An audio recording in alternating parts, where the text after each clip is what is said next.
Welcome to Shovelware Diggers. Our dig team's currently excavating the Softkey Shareware 2000 Hit Games 2CD collection. You can find a link in the video description containing the entire directory structure of this archive. Here's what our diggers have for week 196. For more information on how to join the dig team, simply follow the Patreon link in the video description. Now without further ado, let's get started. First up, we have a new digger, Jacob Rudolph, who's dug up DOSGAMES /Arcade2 /RoadK103. I'm gonna guess it stands for roadkill, which means it's probably gonna be some kind of vehicle game or something like that. Got an order form. It's gonna be using CT voice, so that means it's gonna be Sound Blaster stuff. You do have a VOC file there, which probably has all the sound in it. Edit road.doc. So Roadkill version 1.02 by Jay Zadil. Copyright June 15, 93. Objective: find and kill the enemy cars. Your car is red and the enemy is blue. Or will be when you get through with them. Okay. Your car will be damaged by enemy bullets and crashing into things. Drive carefully.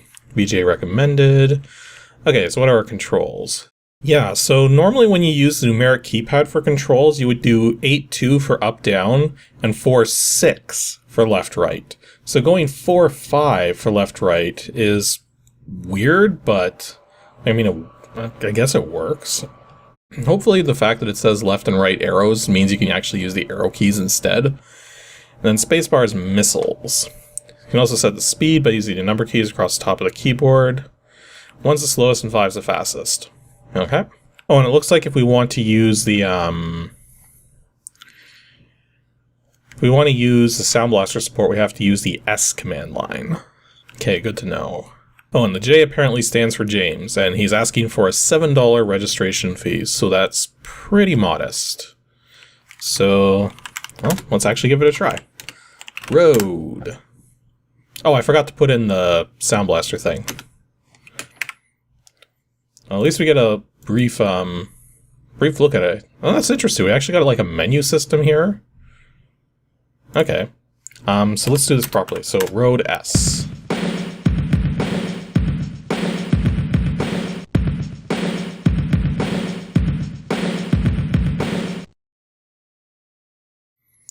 So are we already playing? Whoa, that's going way too fast. Okay, I think I've got the speed good. Maybe. Oh, there's one of the enemy cars.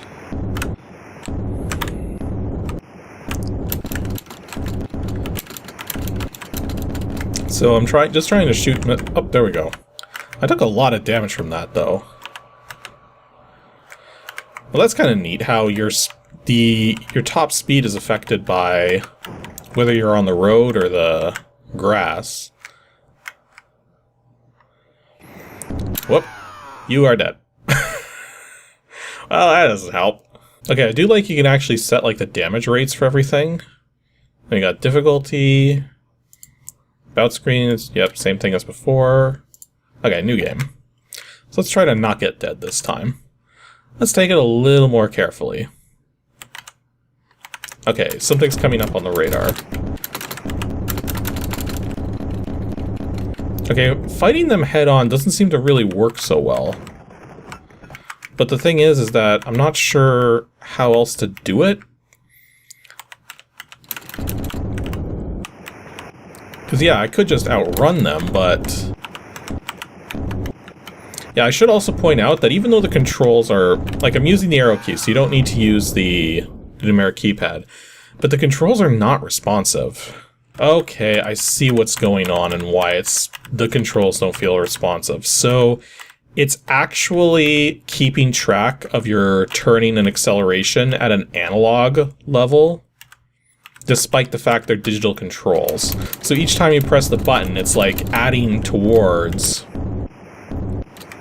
It's adding towards an ultimate amount of turning and acceleration, even though it's happening in steps. So yeah, that's actually kind of tricky to get used to.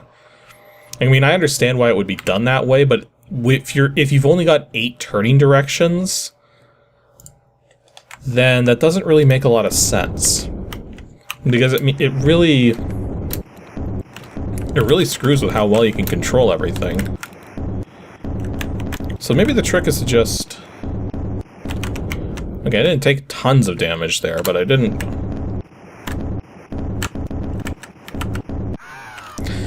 Yeah, this is kind of not really simple. Well, I guess the graphics are simple, but like, I mean, it's not really possible to destroy anything. You know what? Just so we can see what happens at the end, let's just make our car invulnerable. Continue playing. Because I just want to see what happens if we actually destroy everything. Yeah, there's not really a good way to do this.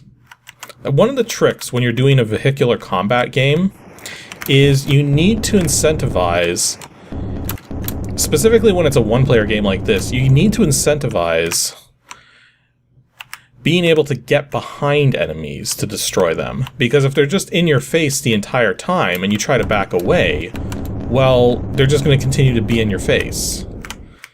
So that doesn't really help you make progress if the opposing vehicles are just as strong as you are, but they're constantly ramming into you and shooting at you. So it doesn't make it possible to really escape from that. It's a bit different with a two-player game, specifically because of the fact that in a two-player vehicular combat game, the opposing players aren't necessarily going to be behaving like an AI, so they're not necessarily going to be completely on your case, plus the other players are going to want to survive too. It's not like here where the AI opponents just have a death wish because it doesn't matter to them if they live or die. All that matters is if the player gets a game over. Oh hey, we got all enemies eliminated. And we just keep playing. I also just kind of realized I had the game muted, but it doesn't look like I was missing much in terms of the sounds. All of you would have heard the sounds already, but yeah. So that was Roadkill. It has an interesting charm to it, just because of the way the graphics have been done. Definitely, it has that basic amateur charm to it. And not to mention, it has a proper interface to it as well, which is interesting. But other than that, the gameplay is very rough around the edges, and definitely needs more work to be something really enjoyable. So, $7? You know what, if the guy was promising to make, like, newer versions and update this and make it better, then maybe. But yeah, as it stands, this isn't really much of a game at present. It just looks like one. Next up, we have a team dig from Zed Supremus and Jonathan Gosselin. DOSGAMES /adventure /Bolo311. Now, I've already covered some Bolo games from Soleau Software here on Shovelware Diggers, so if this is just like the other ones, then probably going to skip this, but let's see here. I do have a couple doc files. Why don't we just get into it, because we know what the... Oh wait, Bolo 3. Because we know what the previous Bolo games were like, so let's see what we got here.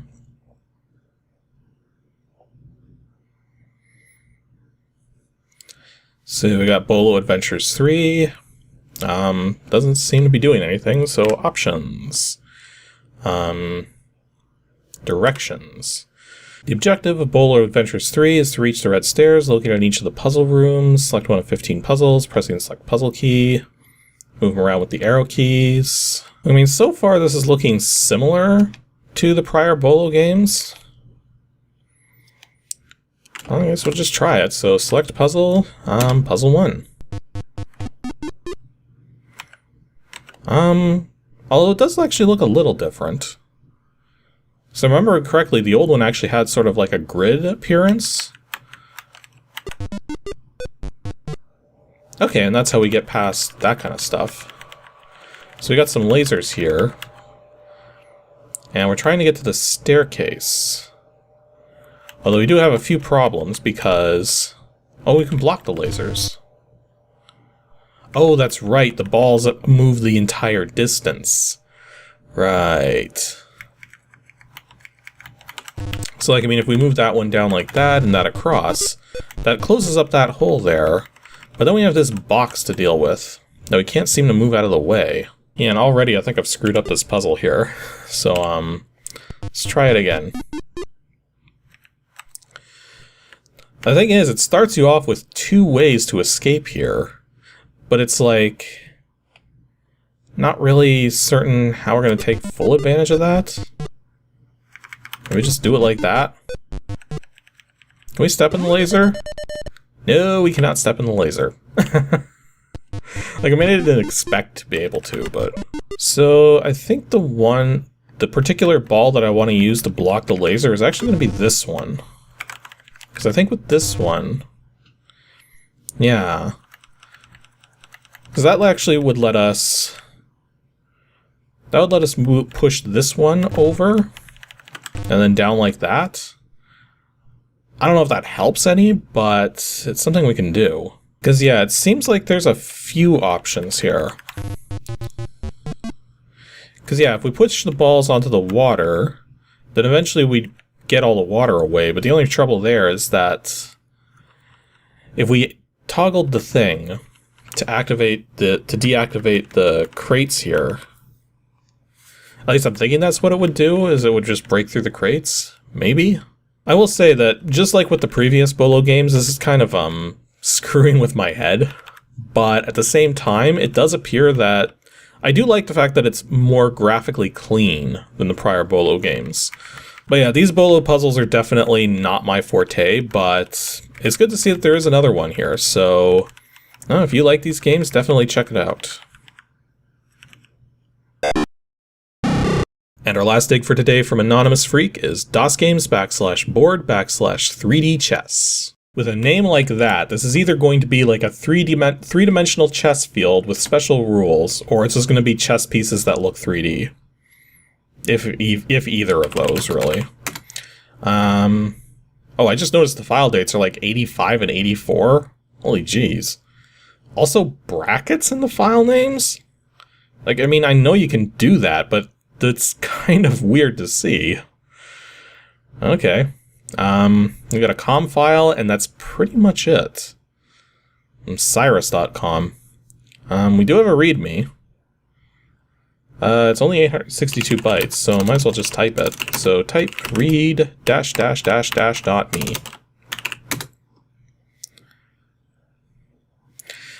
It's one of those BBS things. Online files are pre-checked for Trojans. Which means wherever this came from, it got picked up later on. Well, I guess we might as well just give it a try. Oh, wow. What was the file date on this again? 85? 87. Holy jeez. So this is a 1987 game. Looks to be later in 87. Or no, that's mid-87. Never mind. Okay, so mid-87 game that's using high-resolution EGA graphics to show three-dimensional chess pieces. That is pretty freaking cool. So I guess we might as well try to play this for a bit. What's the help say? Oh, that's neat. The help screen actually shows you an overview of the status of the playfield, the side there. There are a lot of options in this chess program. Apparently made by an intelligent chess software. I believe it at this point. Although this definitely seems like it's probably a Wares program. As in, not legitimately on here. Because I didn't see like anything for like registration or anything like that. Oh geez, there's even a printer file, so you can like print the state of everything. You can set it to be program versus program, so you could watch the AI play. View analysis, toggle displays, or go back to the chessboard. And there it goes. Okay, so I'm guessing to pick up a piece. Actually, before we do that, I'm going to quickly see if I can change like a skill setting. Select level. New playing level, 1 to 16. Let's set it on 2. I don't know what it was set to before, but 2 out of 16 seems to be a good fit for me because I am not very good at playing against AI opponents. Oh, there's actually a help section here. Program has 16 levels of skill. Level 1 takes 5 seconds per move. Level 15 takes an average of 3 minutes. Okay, so basically the program analyzes moves. And the skill setting you choose determines when it stops analyzing its moves. Okay. Oh, F1 gives you information on the highlighted option. So you can actually get information about every single one of these. That's pretty nifty. Oh, there's also keys so that you can rotate the board. Okay, let's actually try that out there. And go back into it. So if we hit the button to rotate, okay, it gives us a different angle. We do it again. So basically it has different orientations it can show the board at. Oh, there's a traditional view. And there's the view we started with. So it has about 5 different positions it can show you. Okay, so I'm guessing to actually make a move is just as simple as doing like... Yep, that changed the color. So yeah, you just use the enter key. Oh, it's a little slow though. I'd had the cycles turned down because it's an older program, but I guess I didn't really need to do that. Okay, so it does take a considerable amount of time for the AI to make moves. But, like, I mean, that's kind of to be expected. It's a very old chess program. And it actually looked like there was some change to the depth of the pieces. Might have just been imagining that. Oh no, they are getting larger as they get to certain spots. And I absolutely didn't mean to do that. I meant to move my pawn forward to block that. It's difficult playing strategy games where you're trying to, yeah, especially when you're me and you're not good at strategy games to begin with. So yes, I'm aware that I'm playing a very poor game of chess at the moment. Oh, that's interesting. So it actually allows you to do that whole thing with swapping the king with one of your rooks. Interesting. Yeah, I think I'm just going to take his bishop there. And now he's going to go for my knight, probably. Or no. Yeah. Is he going to? What's he thinking? Yep, that's exactly what he did. So I'm going to move my bishop. No. Not going to do that. And yeah, if you hit enter again over top of the piece you just selected, it deselects it. So that works nicely. I think his thought is to try and take this pawn, which would allow me to take him, and then he could take me again, and then basically I've lost my queen. But I think if I move the rook here, I think that will prevent him from making that kind of a trade. But we'll see. I do have the skill level turned down, remember? So, oh, he moved his queen. I'm actually going to move my pawn forward here because I want to see what he does. If he decides to take the pawn with one of his, or strengthen his positioning. Yeah, I had a feeling he was going to do that. Okay, so I've undefended the pawn that he's got moved forward there by moving my knight. So now... Oh, I didn't catch that. I didn't catch that. That's not good. Well, it leaves me in a bad state, that's for sure. The computer's definitely playing better than I am. But then the other thing, too, is I'm trying to record this. I'm trying to go fast. Like, it's been 15 minutes of recording time so far in this game alone. And I've probably cut this down considerably. Okay, I know what the computer's planning here. So I'm gonna gamble that my plan is going to come to fruition faster than his plan. So I'm gonna move my queen. Oh no, wait, I can't because his knight's gonna... That makes it vulnerable to his knight there. Darn. That would have been the perfect spot otherwise. Okay, that's weird. I should be in check, but I didn't see anything... There wasn't like an indication that I was? Yeah, I'm not seeing an indication anywhere that I'm in check, but I totally should be in check right now. So that's kind of weird. Oh, and this is kind of a problem situation too. Because he has an easy way to take out my rook. Although he'd lose his knight in the process. That's very not good. I can't take him, because then I'd still be in check. I'd have to basically move to the side here. So yeah, apologies for witnessing like the worst chess game ever. But actually, I think he ran out of strategy there. Maybe. Giving him an opportunity to take a pawn. Yeah, I didn't think he'd go for it. Although it's an interesting move, because I could theoretically just take his bishop, and then he'd take my knight. Trading a bishop for a knight? Maybe not the smartest move. Okay, I've been recording way too long now, and I'm probably going to lose this anyway, so that was Cyrus Chess, 3D Chess. This is actually a pretty decent game, especially for when it came out. Like, but then that's a kind of an interesting point, is that who would even be capable of rendering a proper 640 by 350 EGA display in 87? Like, I mean, the tech was there, but it would have been the most expensive tech at the time, so how many people would actually be able to play this is a very good question. But for what it is and for when it came out, this is definitely interesting.